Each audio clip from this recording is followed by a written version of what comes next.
هر 15 کاله د استرالیا دولت د اوسیدونکو نه غواړي چې په ملي سرشمیرنه یا سنسس کې ګډون وکړي. د دې سرشمیرنو پایلې فقط شمیر نه ده.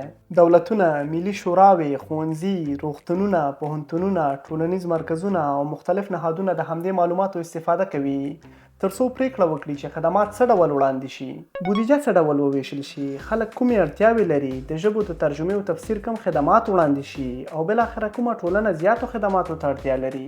ساده یې درته وایم، که ونه لیدل شي اړتیاوې دې نه پوره کیږي. سرشمیرنه تا ته اجازه درکوي چې ته خپل هویت او ملیت ثبت کړې.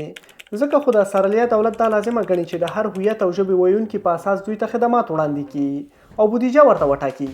ځکه خو د هر پښتون مسؤلیت دی چې د سرشمیرنو د فورمونو د ډکولو په وخت کې د انسیسټري په برخه کې اول انتخاب افغان AFGHAN، په دویم انتخاب کې پښتون PASHTUN او د مورنۍ ژبې په برخه کې پښتو PASHTO ولیکي.